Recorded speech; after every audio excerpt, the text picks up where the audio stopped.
नमस्कार दोस्तों, हमारे अपनी YouTube चैनल में आपका स्वागत है। दोस्तों, हमारे चैनल पर हमने एक नई मुहिम जो है शुरू की है, जो कि आप सभी जो भी हमारे चैनल के सब्सक्राइबर हैं सभी के लिए बहुत ही ज़्यादा जो है फ़ायदेमंद होने वाली है। फ्रेंड्स, हमारे एक मित्र हैं अंकित जी, जो कि पढ़ने में बहुत ही अच्छे हैं और उनके कुछ सब्जेक्ट मैं आपको बता दूं बहुत ही ज़्यादा अच्छे हैं। जैसे पॉलिटी हो गया, कंप्यूटर हो गया, ये दो सब्जेक्ट उनके दोस्तों बहुत ही ज़्यादा अच्छे हैं। ये मतलब एमपीपीएससी मेंस तक का जो है पढ़ा सकते हैं। साथ ही दोस्तों मैं आपको बता दूं, अभी अंकित जी जो है एमपीपीएससी की तैयारी कर रहे हैं और इन्होंने कुछ एग्जाम दिए थे। जैसे पटवारी का एग्जाम दिया तो उसमें इनके जो है 135 नंबर आए हैं और भी दोस्तों कई एग्जाम दिए थे जिसमें इनका सिलेक्शन होते होते ही जो है बचा है। आज दोस्तों हमने परसों से जो है क्लासेस शुरू की थी, जिसमें एमपी पंचायती राज जो अधिनियम है उसके प्रमुख प्रावधान जो है बताए थे और आज जो है उसी कड़ी में आगे हमारा ये वीडियो है। और फ्रेंड्स, मैंने आपको एक पोस्ट भी डाली थी कि जो क्लासेस है हमारी बुधवार और रविवार को जो है रहेंगी और जो टाइमिंग है, आज तो थोड़ा टाइमिंग गड़बड़ हो गई है, टाइमिंग है जो है 7 बजे से लेकर पौने 9 बजे तक जो है रहेगी। अब अंकित सर आने वाले हैं, आपको जो है एमपी पंचायती राज ये इसमें जो लिखा हुआ है ये जो है आपको बताने वाले हैं। आइए अंकित सर। बहुत बहुत धन्यवाद राहुल जी। ये अंकित सर हैं, यही आपको जो है अभी एमपी पंचायती राज ये नगर पालिका अधिनियम वगैरह ये सब जो है पढ़ाने वाले हैं। तो ठीक है दोस्तों, आप पढ़िए अंकित सर से। ये लीजिए अंकित सर। हमारे चैनल में दोस्तों आपका बहुत बहुत स्वागत है। जैसे कि दोस्तों आप ज्ञात होगा आपको कि हमने पिछली वीडियो में जो है मध्य प्रदेश पंचायती राज ग्राम स्वराज अधिनियम के कुछ प्रावधानों पर हमने मुख्य प्रावधानों पर कुछ चर्चा की थी। उसी श्रृंखला में हम आज जो है नगर पालिका जो अधिनियम 1956-1982 में जो आया है और उसके बाद जो हमारे संविधान के जो महत्वपूर्ण अनुच्छेद हैं, सभी अनुच्छेद हमने यहाँ नहीं लिखे क्योंकि हमें इतने सारे सब्जेक्ट तैयार करना है। उसके अनुसार हमें सब सब्जेक्ट में सब जो विषय उनमें से महत्वपूर्ण जो तथ्यों को लेना है। इसी श्रृंखला में हमने जो महत्वपूर्ण तथ्य हो सकते हैं, जो आर्टिकल मतलब एग्जाम में हमारे वनडे एग्जाम होगा या फिर जो हमारे स्टेट लेवल के एग्जाम होगा उसमें पूछे जाते हैं, तो उस नज़रिए से हमें जो महत्वपूर्ण प्रावधान लगे जो एग्जाम में पूछे गए हैं उन प्रावधानों को हमने यहाँ पर आपके साथ डिस्कस करेंगे और जानेंगे कि इनमें और क्या हमें विशेष जो तरीका है याद करने का, क्या ट्रिक्स हम याद कर सकते हैं। तो दोस्तों आइए स्टार्ट करते हैं।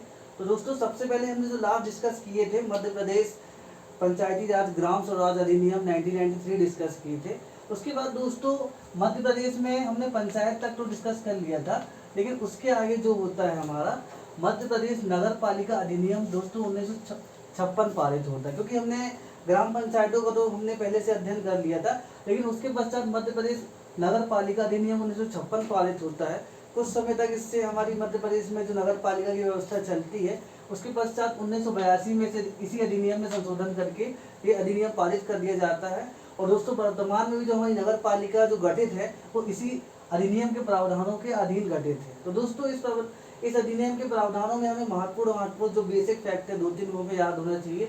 जैसे कि नगर पालिका जो हमारी गठित होती है वो 20,000 जनसंख्या पर गठित होती है। जो हमारी नगर पालिकाएं जो होती हैं, जो हमारे 20,000 किसी तहसील में जो हमारी जो जनसंख्या होती है वहाँ पर हम एक नगर पालिका गठित करते हैं।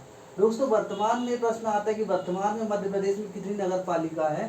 तो दोस्तों ये 99 नगर पालिका है दोस्तों, ये हमारे यहाँ कार्यरत है। इसके पश्चात दोस्तों नगर पालिकाओं में जैसा कि हमें पता है कि मध्य प्रदेश सरकार और जो हमारी भारत सरकार है आरक्षण के द्वारा जो वंचित वर्ग है उनको मुख्य धारा में लाने के लिए उन्हें आरक्षण दिया जाता है अलग अलग चीज़ों में। तो दोस्तों इस अधिनियम के तहत जो आरक्षण की व्यवस्था है, जो ST SC के अलावा दोस्तों जो हमें विशेष याद रखना है, जो महिलाएं हैं, महिलाएं भी हमारे यहाँ जो पुरुष प्रधान समाज में जो महिलाओं को आरक्षण दिया गया ताकि वो भी बराबरी से राजनीतिक उनको अधिकार मिल सके। तो इस कारण इस अधिनियम में महिलाओं को जो 1/3 आरक्षण दिया गया है। तो नगर पालिका अधिनियम 1956-82 में 82 के बाद महिलाओं को 1/3 आरक्षण जो है नगर पालिकाओं में हमारे यहाँ दिया गया। इसके पश्चात दोस्तों अगर हम इसके संवैधानिक प्रावधानों पर चर्चा करें तो इसके संवैधानिक प्रावधान जो हमारा संवैधानिक संशोधन हुआ है 73वां और 74वां संविधान संशोधन, तो 74 कॉन्स्टिट्यूशनल अमेंडमेंट के द्वारा इसमें जो अनुच्छेद है हमारे 243 P से लेके 243 ZD तक इसका प्रावधान दिया गया है इनके लिए हम अनुच्छेद में चर्चा करेंगे, जो महत्वपूर्ण अनुच्छेद हमारे एग्जाम ओरिएंटेड जो महत्वपूर्ण हो सकते हैं। इसके पश्चात दोस्तों हम कुछ छोटे फैक्ट के माध्यम से नगर निगम अधिनियम देख लेते हैं। दोस्तों नगर निगम अधिनियम हमारे यहाँ 1961 जो है वो 1961 हमारे यहाँ काम करता है। 1961 में दोस्तों हमारे यहाँ भी मुख्य फैक्ट के रूप में हम देखें 16 नगर निगम हमारे मध्य प्रदेश में वर्तमान में 16 नगर निगम कार्यरत है, जिसमें से मुख्य रूप से जो हमारे डेवलप जो हमारे बड़े जिले हैं जैसे जबलपुर हो गया, इंदौर हो गया, उज्जैन हो गया, इस प्रकार से हमारे यहाँ जो है 16 नगर निगम। इसके बाद दोस्तों हमारे नगर निगम अधिनियम में पहले क्या होता था कि अभी जो वर्तमान में हमारे यहाँ महापौर का पद सृजित है, लेकिन जब ये अधिनियम बना था तब हमारे मध्य प्रदेश में उप महापौर का पद भी होता था। लेकिन उसके पश्चात 1999 में मध्य प्रदेश सरकार द्वारा महापौर जो उप महापौर का जो पद था वो हटा दिया गया, वो समाप्त कर दिया गया। अब हमारे मध्य प्रदेश में जो नगर निगम के चुनाव होते हैं वहाँ पर महापौर का पद है, उप महापौर का पद नहीं है, ये हमें ध्यान देना है दोस्तों। इसके पश्चात जो है हमने महत्वपूर्ण मध्य प्रदेश के जो एक्ट होते हैं, जो हमारे हमको ज़्यादा डेटा याद नहीं करना, जो महत्वपूर्ण है वो याद करना है, क्योंकि पढ़ने के लिए तो बहुत कुछ है, लेकिन हमारे जो एग्जाम ओरिएंटेड जो चीज़ें हो सकती हैं हम उस पर ज़्यादा ध्यान केंद्रित करें, और जो चीज़ें हमारी कमजोर है, हमारा जो बचा हुआ समय हम उस पर लगाएं। तो दोस्तों अब हम संविधान में क्या क्या भाग जोड़े गए और संविधान में हमारे क्या क्या अनुच्छेद जोड़े गए जो हमारे नगर निगम और ग्राम पंचायत और नगर पालिका से जो हमारे संबंधित है उस पर हम चर्चा करते हैं। तो दोस्तों पंचायती राज के महत्वपूर्ण जो हमारे अनुच्छेद जो हमारे एग्जाम में पूछे जाते हैं, जैसे कि आप सभी लोगों को विदित है कि हमारी जो नरसिम्हा राव जी की सरकार थी 1992 में, जो हमारा 73rd और 74th कॉन्स्टिट्यूशनल अमेंडमेंट करके पंचायती राज संस्थाओं को हमारे संविधान में स्थान दिया गया, जिसके तहत हमारे संविधान में भाग 9 जोड़ा गया, जिसमें भाग 9 और भाग 9A जो हमारा जोड़ा गया है। इसके बाद 97 कॉन्स्टिट्यूशनल अमेंडमेंट से हमारे यहाँ सहकारी समितियाँ भी लाई गई, उस पर हम बात पे चर्चा करेंगे। लेकिन अभी फिलहाल हम पंचायती राज से संबंधित जो हमारे संविधान में महत्वपूर्ण अनुच्छेद है उस पर हम गहन अध्ययन से चर्चा करते हैं और उसमें समझ सकते हैं कि क्या क्या चीज़ है। तो दोस्तों पहला जो हमारा पंचायती राज का अधिनियम है हमारे भाग 9 में है, जो पहला अधिनियम है 243A 243A में दोस्तों हमारे संविधान में ग्राम सभा है जो उसका उल्लेख। तो ग्राम सभा का उल्लेख अगर आता है हमारा ऑब्जेक्टिव में कि ग्राम सभा का उल्लेख किस अधिनियम में है, वो किस एक्ट में, किस अनुच्छेद में है, तो ये हमारा आता है 243A।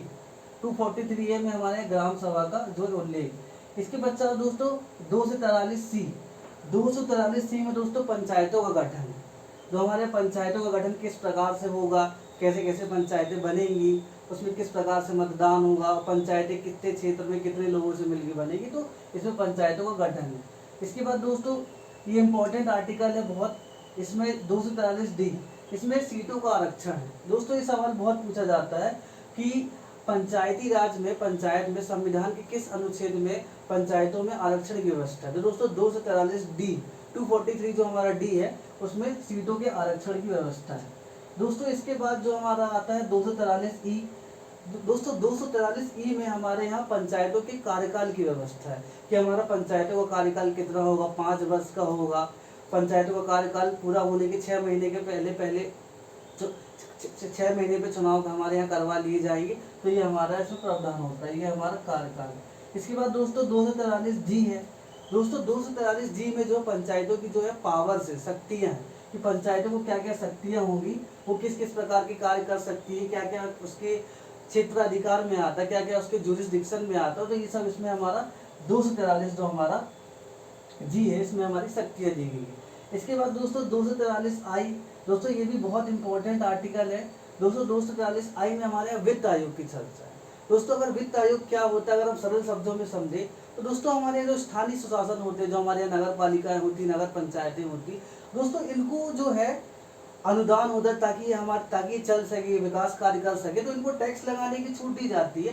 लेकिन इनको टैक्स, इतने बड़े बड़े टैक्सों का इनको काम नहीं दिया गया है कि ये ज़्यादा अपना धन अर्जित कर सके। मतलब इनके पास जो टैक्स होते हैं छोटे मोटे टैक्स होते हैं, जैसे मेला कर होता है, सफाई कर होता है, जल कर होता है, तो दोस्तों उनसे इनको इतना ज़्यादा जो है राजस्व प्राप्त नहीं हो पाता ताकि ये अच्छे तरीके से कार्य कर सके। तो दोस्तों इस पंचायती राज संस्थाओं को अच्छी तरीके से चलाने के लिए हमारे राज्य का एक कर्तव्य होता है कि कि वो उनको अनुदान दे, ताकि उनको टैक्स लगाने की सुविधा तो अलग से प्रदान की ही गई है, लेकिन उनको और अच्छे से, ताकि वो कार्य कर सके, अच्छे डेवलपमेंट कार्य कर सके। तो इसके लिए दोस्तों जो हमारी राज्य सरकार होती है, वो जो टैक्स जो कलेक्ट करती है, उस टैक्स का कुछ हिस्सा जिसको हम अनुदान बोलते हैं, वो राज्य सरकार जो होती है, जो पंचायतों को और हमारे नगर निगम जो हमारी स्थानीय स्वशासन की संस्थाएं होती है, उनको प्रदान करती है। तो दोस्तों जब जैसे कि राज्य सरकार के पास टैक्स आया दोस्तों 100 रुपये, राज्य सरकार के पास 100 रुपये टैक्स आया। अब 100 रुपये में से कितना टैक्स हमें पंचायतों को, नगर पालिकाओं को देना है, तो दोस्तों इसके लिए एक समिति बनाई जाती है। इसके लिए एक कुछ लोगों का जो बड़े बड़े विशेषज्ञ होते हैं, इनका एक समिति बनाई जाती है दोस्तों। इसको हम बोलते हैं वित्त आयोग। वित्त आयोग दोस्तों एक संस्था होती है जिसमें कुछ सदस्य होते हैं जो ये निर्धारित करते हैं कि राज्य सरकार के जो कर है उसका कितना हिस्सा जो है पंचायती राज संस्थाओं या स्थानीय स्वशासन को दिया जाएगा, ताकि वो अच्छी तरीके से डेवलपमेंट के अपने कार्य कर सके और विकास कार्य कर सके। तो दोस्तों वित्त आयोग का सिंपल सा मतलब ये है कि वित्त आयोग क्या होता है, जो राज्य सरकार को टैक्स प्राप्त होता है, उसमें से टैक्स की कितनी राशि स्थानीय स्वशासन को दी जाएगी ताकि वो अच्छे डेवलप कर सके, इसका निर्धारण करने के लिए, उनके टैक्स के करों का निर्धारण करने के लिए जो संस्था बनाई जाती है, उसको वित्त आयोग बोलते हैं। तो दोस्तों मुझे आशा है कि आपको कुछ हद तक समझ में आया हो कि वित्त आयोग क्या होता है। वित्त आयोग को अगर हम एक लाइन पे उसकी व्याख्या करें तो वित्त आयोग का मतलब सिर्फ इतना सा है कि राज्य सरकार के टैक्सों का बंटवारा जो करता है कि जो हमारी पंचायत नगर पालिका है, इनको कितना टैक्स दिया जाएगा और कितना राज्य सरकार के पास रहेगा, इसका जो बंटवारा करने का जो कार्य होता है, इस जो संस्था करती है, उसको हम वित्त आयोग बोलते हैं। तो दोस्तों ये हमारा आर्टिकल 243 आई में है, ये हमें ध्यान रखना है, बहुत इंपॉर्टेंट आर्टिकल है दोस्तों। इसके बाद अगला आर्टिकल में अगर हम चले तो 243 के है दोस्तों। 243 के बहुत इंपॉर्टेंट आर्टिकल इसलिए भी हो जाता है क्योंकि 243 के में हमारे यहाँ पंचायतों का चुनाव है दोस्तों। चुनाव जो हमारा होता है 243 के में आता है। तो दोस्तों 243 के को हम थोड़ा विस्तार में देख लेते हैं, ताकि इससे संबंधित अगर इसकी सब क्लॉज से भी क्वेश्चन आता है तो हम उसे हल करने की स्थिति में रहें। तो दोस्तों 243 के में जो हमारा पंचायत है, पंचायत के चुनाव है, तो दोस्तों चुनाव का जो हमारा 243 का सब क्लॉज 1 है, तो सब क्लॉज 1 ये कहता है कि प्रत्येक राज्य में पंचायती राज संस्थाओं के, नगर निगम के, नगर पालिकाओं के जो हमारे चुनाव करवाने के लिए एक राज्य निर्वाचन आयोग होगा। तो दोस्तों राज्य निर्वाचन आयोग जो होता है हमारा, ये 243 के सब क्लॉज 1 में दिया गया है कि एक राज्य निर्वाचन आयोग होगा और ये एक सदस्यीय होगा और इसके पास पूरे अधिकार होंगे, जैसे कि निर्वाचन नामावली बनाना, चुनाव कब होंगे इसकी नोटिफिकेशन जारी करना, आचार संहिता लगाना, तो ये सब काम जो होंगे राज्य निर्वाचन आयोग के पास होंगे। ये आर्टिकल 243 के सब क्लॉज 1 में लिखा है दोस्तों। सब क्लॉज 2 अगर हम देखें तो सब क्लॉज 2 में जो होएगा, इसमें दो चीज दी है। तो दोस्तों पहली चीज ये दी गई है कि जो राज्य निर्वाचन आयोग होगा उसकी जो सेवा शर्तें होंगी वो राज्यपाल निर्धारित करेगा, कि राज्यपाल देखेगा कि उनकी क्या सेवा शर्तें, उनको क्या क्या चीजें दी जाएगी, ये राज्यपाल निर्धारित करेगा। और दूसरा दोस्तों इम्पोर्टेंट चीज ये है कि हमारा जो चुनाव आयुक्त है, अगर वो किसी प्रकार से कदाचार या किसी प्रकार से गलत काम करते हुए पाया जाता है, या किसी प्रकार का चुनाव में घपला होता है, किसी प्रकार का वो अयोग्य व्यक्ति होता है, कोई किसी प्रकार का भ्रष्टाचार करता है, तो दोस्तों उसको कैसे हटाया जाएगा, तो दोस्तों उसको हाई कोर्ट के जज के जैसे हटाया जाएगा। अब दोस्तों हाई कोर्ट के जज को कैसे हटाते हैं, तो दोस्तों को सामान्य भाषा में समझ सकते हैं कि हाई कोर्ट के जज को हटाने से पहले दोस्तों हमें विधानसभा में जो होता है एक तिहाई 2/3 बहुमत से हमें प्रस्ताव पारित करना पड़ता है दोस्तों। इसके बाद जो होता है, हम जो उस हाई कोर्ट के जज जिसको हटाना हम चाहते हैं, उस जज को हम 14 दिन का नोटिस देते कि वो आके अपना पक्ष रहे कि इसको क्यों हटाया जा रहा है। और उसके बाद जो हमारा जो प्रस्ताव रहता है, जज अपना जो भी अपना पक्ष सुनाता है कि मैंने ये काम नहीं किया, बिल्कुल ना हटाया जाए। इसके बाद क्या होता है कि अगर विधानसभा बहुमत से प्रस्ताव को पारित कर देती तो जज को हटाया जा सकता है दोस्तों। ये थोड़ी कॉम्प्लेक्स प्रक्रिया, इसको हम अलग से समझेंगे, लेकिन सिंपल भाषा में अभी हमें ये याद होना चाहिए कि राज्य निर्वाचन आयोग का जो आयुक्त होता है उसे उस हाई कोर्ट के जज के जैसे हटाया जाता है, उस राज्य के हाई कोर्ट के जज के जैसे हटाया जाता है दोस्तों। 243 सब क्लॉज 3 में है कर्मचारी उपलब्ध दोस्तों। अब राज्य निर्वाचन आयोग को जो कर्मचारी उपलब्ध कराए जाते हैं, जो राज्य निर्वाचन आयोग जो पंचायतों के चुनाव करवाता है, उसमें जितने भी कर्मचारी होते हैं, तो वो कर्मचारी जो है राज्यपाल जो है राज्य निर्वाचन आयुक्त को मुहैया करवाए। इसके बाद दोस्तों आर्टिकल 243 सब क्लॉज के का जो सब क्लॉज 4 है दोस्तों, इसमें विधानमंडल में विधि शक्ति दी गई दोस्तों। इसका मतलब ये होता है कि राज्य निर्वाचन आयोग को और क्या क्या शक्ति प्रदान की जाएगी, कैसे वेतन भत्ते दिए जाएंगे, कि राज्य का विधानमंडल जो है विधि बना के निर्धारित करेगा। तो ये शक्ति राज्य के विधानमंडल को। दोस्तों तो ये हमारा आर्टिकल 243 के है, जिसमें पंचायतों को चुनाव दिया गया। तो दोस्तों पंचायतों का चुनाव ये आर्टिकल बहुत इंपॉर्टेंट है, हमें याद होना चाहिए कि सब क्लॉज 1 में क्या है, राज्य निर्वाचन आयोग है, एक सदस्य होगा, उसको नामावली, उसको निर्वाचक नामावली बनाने, चुनाव का उसकी नोटिफिकेशन जारी करने की शक्ति है। 2 में क्या लिखा है, उनकी सेवा शर्तें हैं। 3 में क्या लिखा है, कर्मचारी उपलब्ध राज्यपाल करवाएगा। और 4 में क्या लिखा है, विधानमंडल विधि बनाएगा जो उसको निर्वाचन आयोग को जो शक्ति प्रदान करेगा। इसके बाद दोस्तों आर्टिकल 243M है। 243M में दोस्तों ये बताया गया है कि जो हमारा ग्राम पंचायत है, जो हमारे जनजातीय क्षेत्र है, जैसे हमारे असम हो गए, असम, मेघालय, मिजोरम, त्रिपुरा, जो हमारे जनजातीय क्षेत्र जहाँ ये जहाँ हमारी ट्राइब्स रहती है, वहाँ पर ये चीज़ें लागू नहीं होंगी। वहाँ पर ये चीज़ें लागू नहीं होगी, वहाँ पर अनुसूची 6 लागू होती है। वहाँ कैसे प्रशासन होता है अनुसूची 6 के माध्यम से, वो हम विस्तार से समझेंगे। जब हम संविधान के अनुसूची 6 को डिस्कस करेंगे तो हम विस्तार से बताएंगे क्या क्या वहाँ काउंसिल होती। तो फिलहाल हमें ये याद रखना है कि आर्टिकल 243M ये बोलता है कि जो हमारा ग्राम पंचायत जो हमारी एक्ट है, ये जो हमारा जनजातीय क्षेत्रों पे लागू नहीं होगा। उसके बाद दोस्तों लास्ट आर्टिकल जो हमारा आता है ग्राम पंचायतों में, आर्टिकल 243O। तो दोस्तों आर्टिकल 243 जो ओ है, वो न्यायालय के हस्तक्षेप का वर्णन करता है। दोस्तों इसका मतलब ये होता है कि क्या होता है कि हमारे यहाँ सेपरेशन ऑफ पावर, शक्ति का पृथक्करण है। तो दोस्तों हमारे क्या होता है कि हमारे यहाँ हर संस्था अपने आप में ऑटोनोमस है, मतलब उसको एक शक्ति प्रदान की गई, वो अपने निर्णय खुद ले सकती है। तो दोस्तों इसी के कारण जो हमारे चुनाव होते हैं, अगर चुनाव में किसी प्रकार की अनियमितता होती है, मतलब चुनाव लेट होते हैं या पहले होते हैं, या फिर चुनाव में किसी प्रकार की धांधली होती है, जैसे कि हमारे चुनाव में ईवीएम वगैरह इसकी धांधली होती है, तो दोस्तों अगर इसमें किसी प्रकार की कुछ धांधली या कुछ भी गलत होता है, तो इसका जो भी इसमें धांधली होगी, तो इसको लेके हम किसी हाई कोर्ट या सुप्रीम कोर्ट में नहीं जा सकते। दोस्तों इसका जो फैसला होगा वो अंतिम फैसला उस राज्य का निर्वाचन आयोग जो है वो बताएगा। तो इसको लेके हम हाई कोर्ट में नहीं जा सकते। अगर चुनाव में कोई किसी प्रकार के गलत कुछ कार्यों का प्रयोग होता है, चुनाव निरस्त हो जाती है, किसी प्रकार की धांधली होती है, तो इसको लेके हम जो चुनाव से संबंधित जो भी विवाद हुआ है उसको लेके हम हाई कोर्ट नहीं जा सकते, क्योंकि क्या होगा, इसका जो अंतिम निर्णय होगा वो हमारा निर्वाचन आयोग लेगा। तो दोस्तों आर्टिकल 243O में जो है ये बताया गया है कि चुनाव से संबंधित किसी प्रकार के विवाद को हम हाई कोर्ट में लेके नहीं जा सकते। जो भी इसका जो विवाद होगा वो राज्य निर्वाचन आयोग इसका फैसला लेगा कि इसमें क्या निर्णय लिया जाएगा। तो दोस्तों ये हमारा ग्राम पंचायत के कुछ महत्वपूर्ण अनुच्छेद थे जो हमने डिस्कस करे। दोस्तों इसके बाद हम नगर पालिका की कुछ अनुच्छेद डिस्कस कर लेते हैं जो इम्पोर्टेंट हमारे एग्जाम में पूछे जाते हैं। तो दोस्तों पहला जो हमारा अनुच्छेद है 243 आर्टिकल जो हमारा है 243Q है। दोस्तों 243Q में हमारा नगर पालिका का गठन है। आर्टिकल 243Q में जो हमारा नगर पालिका का गठन बताया गया कि नगर पालिका कितनी जनसंख्या में गठित होगी, किस प्रकार से वो काम करेगी, तो ये गठन है। दोस्तों उसके बाद नगर पालिका 243R है।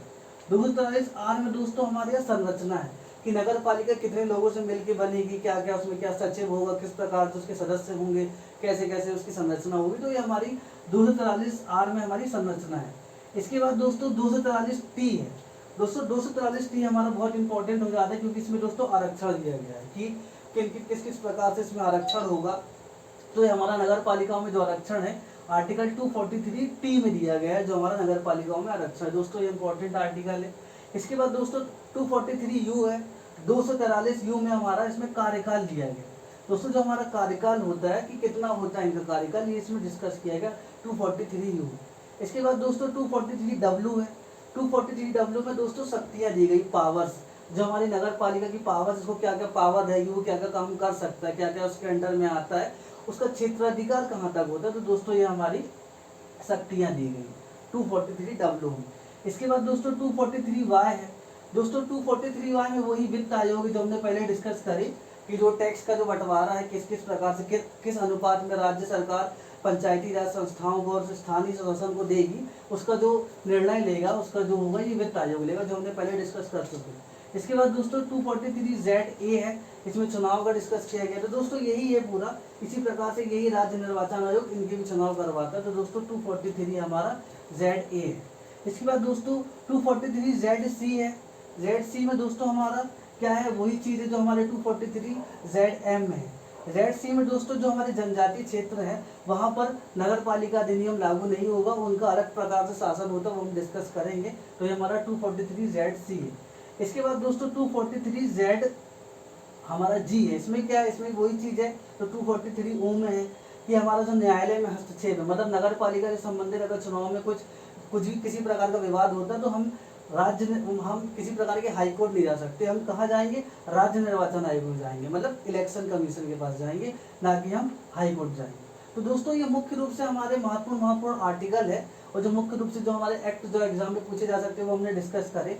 दोस्तों इसकी अगली वीडियो में हम जो बहुत महत्वपूर्ण अधिनियम है पेशा एक्ट, तो हम पेशा एक्ट को डिस्कस करेंगे, जो भी वर्तमान में हमारा जनजाति गौरव दिवस में हमारे जो माननीय मुख्यमंत्री श्री शिवराज सिंह चौहान जी के द्वारा श्री बिरसा मुंडा जी की जन्म जयंती पर लागू किया गया। समझेंगे कि हमें जब जब हमने पंचायत अधिनियम लागू कर दिया तो ऐसी क्या कमियां रह गई कि हमको पेशा एक्ट लाना पड़ा, ऐसी क्या मांगे हुई कि हमको पेशा एक्ट लेके आना पड़ा, और पेशा एक्ट हमारा जो हैगा ग्राम पंचायत और स्थानीय स्वशासन से कैसे भिन्न है, ये सब चीज़ें हम पूरा विस्तृत से डिस्कस करेंगे। तो दोस्तों आज के लिए आपसे विदा लेते हैं। हमारा आज का जो कंप्लीट हुआ हमारा ये जो मध्य प्रदेश का जो हमारे महत्वपूर्ण प्रावधान है। दोस्तों मिलते हैं अगली वीडियो में पेशा एक्ट के साथ। धन्यवाद।